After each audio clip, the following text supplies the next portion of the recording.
When I was in year 10, I did a week of work experience where different workplaces and companies invited students to come and see what working there might be like as a way of choosing our future career.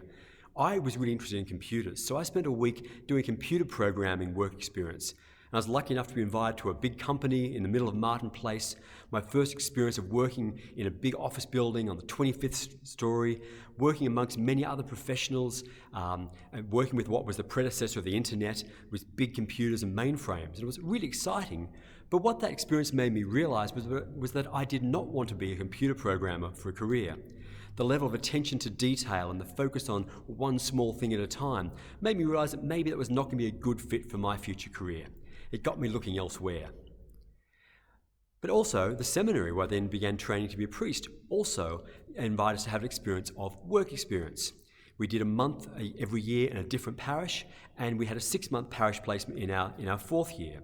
And I was lucky enough to do that here in this parish, at what was then the Epping half of our parish.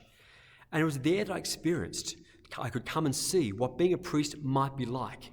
In seminary, I'd studied theology, I did daily prayer and experienced Mass, but there was no way really of experiencing what being a priest might be like until I got to live in a presbytery and be part of a parish every day and be immersed in the life of a community.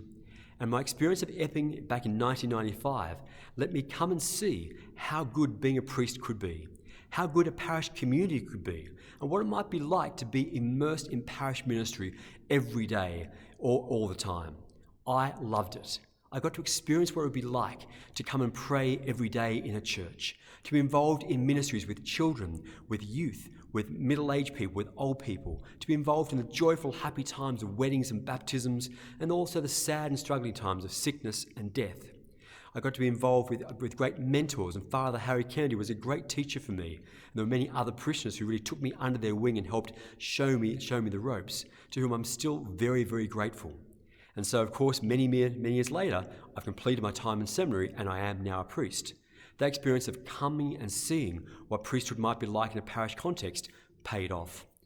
And it really is important that we come and see what a given life might be like. And that's what we hear Jesus inviting disciples to do in the gospel today. Jesus sees 2 of the disciples of John the Baptist, and they turn towards Jesus as John points the way to Jesus as his successor. And they go up to Jesus and say, "Master, Rabbi, where do you live?" And that's a fairly natural question to ask a rabbi, because it was a way of asking, where are you teaching? Where can I come and learn from you? And Jesus, interestingly, doesn't just give an answer. He gives an invitation. He says, "Come and see." And so those 2 disciples come and see where Jesus lives. And we hear they spend the day with him. We don't know exactly what they do. We don't get that detail in the gospel. But we know it transformed them, because the next day they went to bring others to meet Jesus. They said, "We have found the Messiah." The experience of coming and seeing what being with Jesus is like is transforming. And that's important for us to remember, because we can teach people about Jesus. We can tell them all the good news of the gospel, and we can teach them about the Bible and all the writings of the church and the saints. And that's great, and it's important that we actually increase our knowledge. But nothing beats experience. Nothing beats coming and seeing what living a Christian life might look like and feel like. And so that's what I hope that we will indeed do.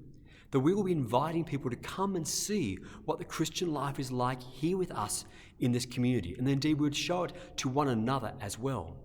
Because when we come and see, we share the good news of Jesus. And we don't just want to have an experience of Jesus for ourselves, we want others to have it too. That's what it means to be a missionary disciple, to pick up Pope Francis's phrase in Evangelii Gaudium.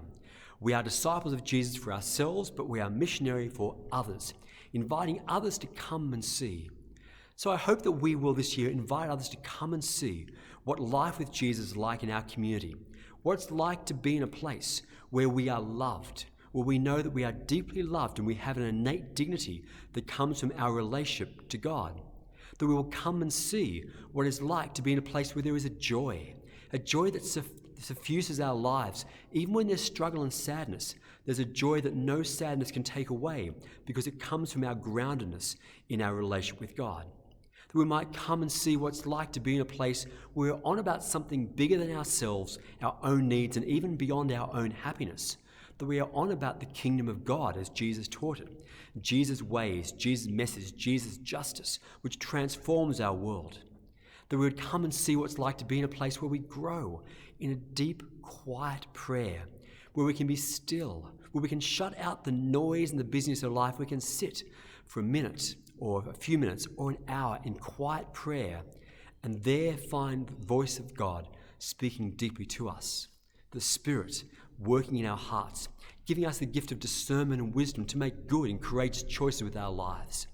That we would come and see what it means to be part of a community where we can use our gifts, that we discover that we all have something to offer, something to share. Some people are very upfront, and maybe we might think of certain gifts and talents as being very popular, but everyone has something they can do to serve others.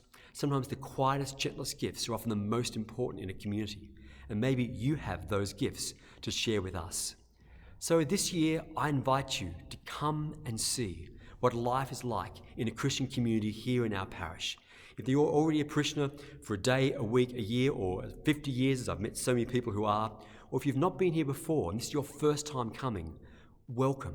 Come and see what being with Jesus is like. Come, grow, and be transformed by him.